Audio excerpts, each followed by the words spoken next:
Hello, Robert. Nice to meet you. Hello. This is Tecno-Sapiens. My name is Miguel Gómez, and we want to know about your experience as an expert of how Estonia, and from your experience, is being digitalized in the administration, business, and other realms. So maybe can you tell us a bit about yourself? So Miguel, great to talk to you today. So my name is Robert Krimmer. I'm a professor of e-governance at the University of Tartu in Estonia. I'm originally from Austria, so actually from the western part. I grew up next to the Swiss and German border, and I came to Estonia in 2014 as a permanent resident here. And so basically, you could consider me an immigrant into this digital country, or even a digital immigrant in that sense. So I kind of like came in when the digital transformation of the country was already quite well underway, and still trying to understand how did it work, how did it establish, how does it progress. But of course, now that I'm here, I'm also influencing it in one way or the other. So it is actually quite a fascinating journey that this country is taking. And how did you become interested in this topic? Do you have any personal experience that made you engage with this? No, so basically, I mean, the first time I was approaching the topic was when I was a student representative at my university in Vienna, Austria. I was abroad doing an exchange semester, and so I thought, you know, if you can buy things online, why can you not vote on it? And so I started to do research on this topic, and at one point I came across the experiences in Estonia, and I was invited to join their first election where they're using internet voting, and that was in 2005, right? So, and I visited the first time, and then I kept coming back because I saw, you know, obviously there's something interesting going on in the country, and it's interesting to see how they're actually doing it and not only talking from a theoretical perspective. And so that's how I got there, and then that has been the main point of my research, yes. That's great. And can you tell us a bit about examples of digital practices in Estonia? Yeah, I would say probably the best thing by which you can determine that Estonia is obviously doing something differently is the identification card. So while in most countries you have some form of digital identity, some form of digital credentials that you can use, they're either based on username, password, like in Singapore, or it is based on one-time passwords in the form of a long list, or provided through a mobile application. The Estonians have decided to actually use asymmetric cryptography. Yeah, so meaning asymmetric cryptography, like we have it in the book, where we talk about you have a storage that is only available to the individual, that they keep secret, and you can activate it using PIN codes. And I would say, you know, also that is not that special. Other countries have also rolled that out to their population, and people have it. But usually what happens is they have it in their wallet and they never take it out, because either it's too complicated, there are no applications for it, or there's just no use, yeah? And that is different in Estonia. People basically use the digital identity on a daily basis or several times a year. And they use on the one hand, voting, to submit their taxes, to log into their online banking, to get any documents from the government. So really, it has been diffused in the population. So it's not about the early adopters. It's not about the people that are technically savvy, but the general population is able to use this card. And that is, I would say, the biggest difference, that it's a digitally sophisticated society that is able to use advanced means of cryptography in their daily life. And that is the key difference between Estonia and other countries. I haven't seen such a wide diffusion of such an advanced technology in any other country at this point. Interesting. And what are the main political or structural economic features of Estonia that enable or facilitate these digital practices and that differ from other countries? No, I mean, I would say the key thing that helped them to overcome this barrier to adopting the technology is certainly that they could have a clean start again. When they became independent again in 1991, basically they had already not practices, but they had theoretical knowledge of how to do things, because on one hand side there was a competence center for cybernetics already in Estonia during the Soviet Union times. And on the other hand, they had this role model of Finland, which in the 1990s was actually the country in Europe that was perceived to be the most advanced digital society at the time, and that the language between Estonia and Finland is very similar. Mm-hmm. Yeah, so generally Estonians watched Finnish TV because there is only about 80 kilometers of distance between Helsinki and Tallinn. And so actually people even could watch Finnish TV during Soviet times. And so it always served as a kind of like where the society should go towards. And so having this positive spin about technology in Finland allowed Estonia to actually select a similar path, but actually with less barriers than they existed in Finland. So they could actually adopt the technology faster than it was possible in Finland. And through that, that was really kind of like as a catalyst for the development in Estonia. Mm-hmm. And do you think that Estonian people trust more e-voting or e-democracy than other European citizens? I mean, what is trusting? Trusting basically means that you accept a policy, a development, a decision without actually asking more questions in order to believe that it's working correctly. Yeah.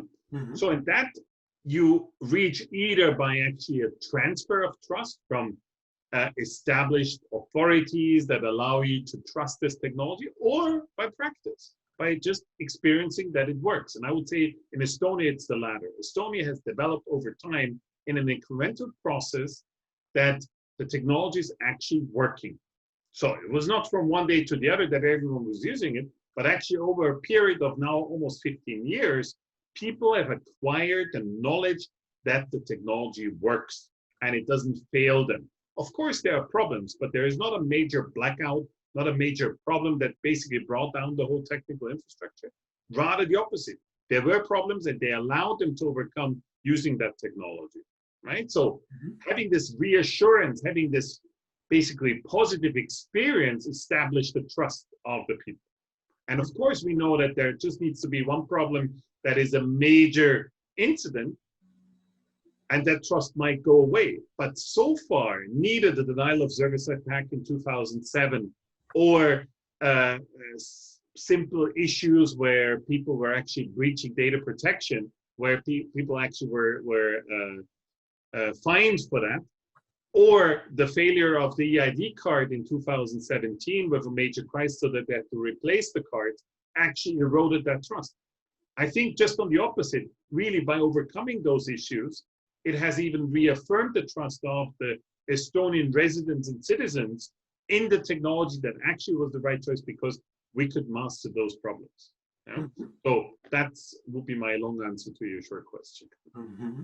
And who do you think is the people who struggle more with e-practice, e-voting, for example, older people or any kind of... No, I mean, as I said, in the very beginning, of course, it was clearly the early adopters. It was clearly the more tech-savvy people that were using this more advanced forms of e-government like e-voting.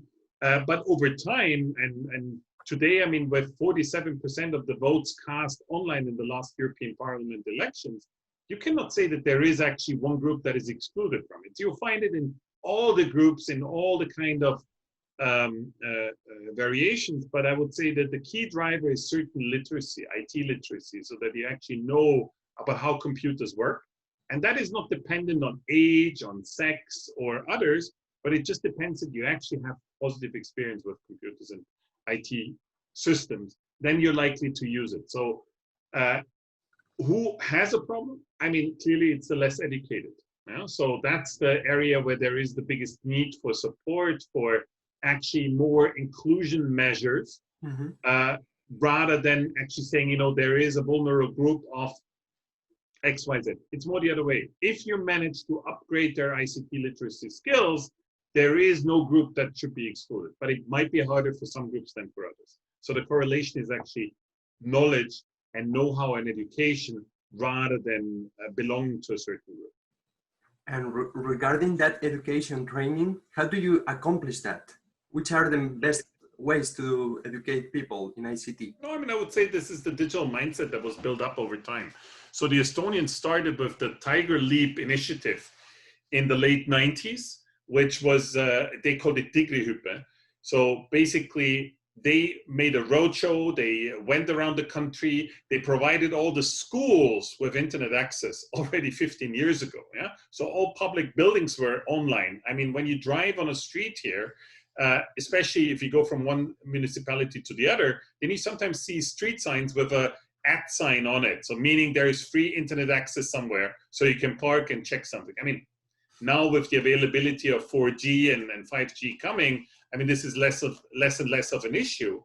But if you go back 15 years, by having this general availability of internet access, by actually having the possibility to access the internet for free or without major hurdles, combined with this possibility having it in the different schools and kindergartens, and actually teaching them a positive approach towards IT, those are the key elements. I mean, my kids go to kindergarten and to school here. I mean, they started at the age of 3 to use little robots in the sandpit, which they were programming on how this ball would roll from one end to the other, right? So having this low barrier, low distance towards technology, that's, I think, key. And you start in the early ages with the aim of getting them to program, getting them to understand what does it mean to program, what does logical instructions to be sent to a computing device mean. That allows to build this digital mindset that people actually are able to understand what does it mean to work with zeros and ones.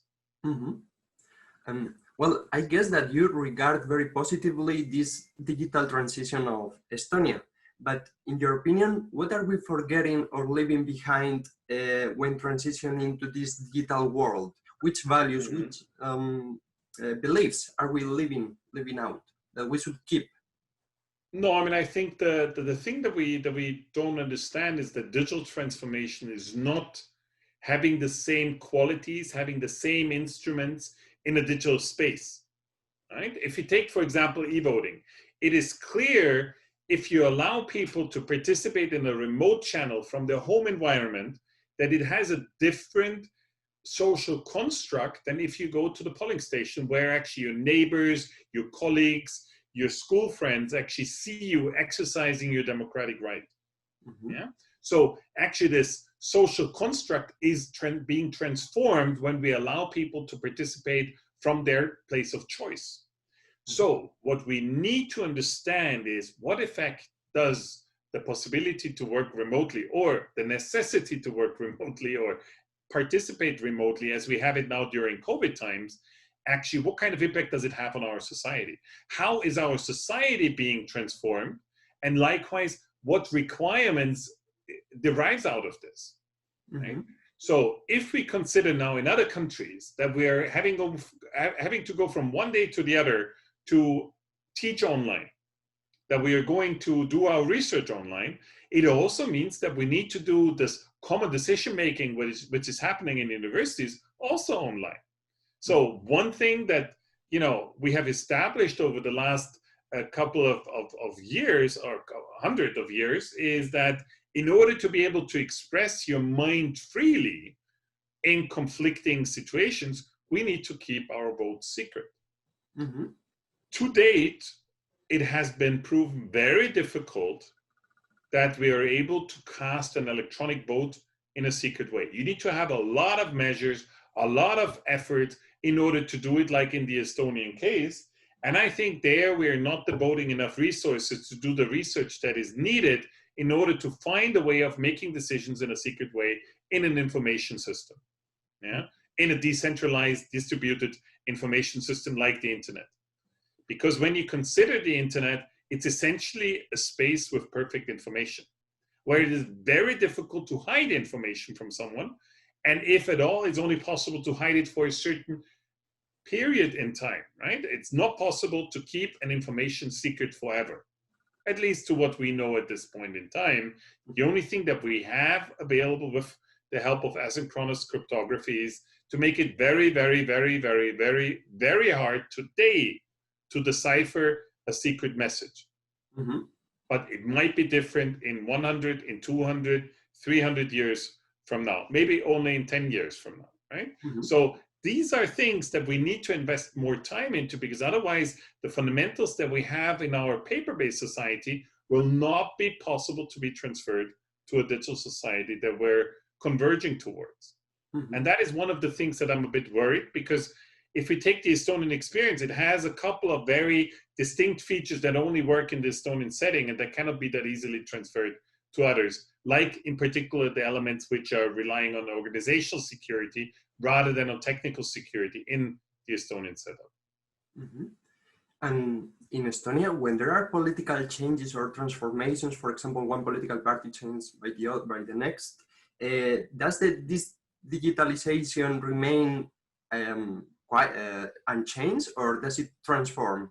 Does it change in any direction? No, sure. I mean, I would say you can actually take again this internet voting channel that is constantly being debated. At the moment, we're just having a debate of if the internet voting process should include a verification of the identity beyond just an electronic identity card where you enter, where you need to have the card and you need to have the knowledge of your PIN code, right? So that's at the moment how we establish identity, that we know that this electronic identity is authorized to participate as long as the person has the card and knows the PIN code to it. And so the discussion that is ongoing at the moment in Estonia is, should for internet voting be an additional check necessary that actually the biometric photo stored on the card matches the person sitting in front of the computer?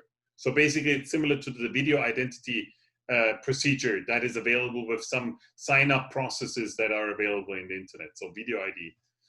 And so that's one of the discussions. So yes, of course, with the change of political decision makers, there is also a change of perception how the digital tools should function.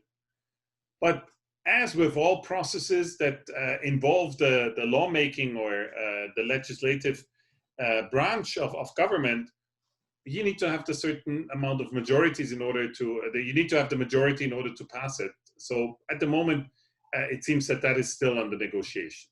Okay. And how do you think all these digital practices are can be easily implemented in Spain or other Southern European countries?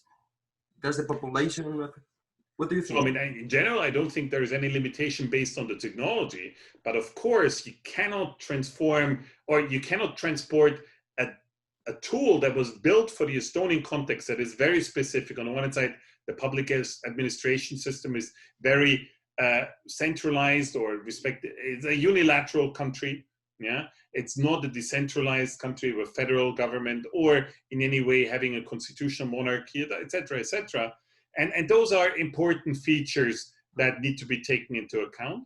And of course, also, if you have an established democracy that has more than just 25 years of experience, then you have a longer standing traditions. It might be harder to change those traditions, yeah? That you need to transform based on that. So there is a very specific, unique context that we have here in Estonia. I would say rather than being a role model of how to do things, I would say it should rather serve as a role model of what is possible. So Estonia provides ideas of what could be possible to discuss, what could be possible to install, but all of these ideas need to be adapted to the local context where it should be taking place. Okay, so I think that's all the questions I would like to ask you. Thank you for your time, Robert, and I will stop the recording for now. Okay, thank you.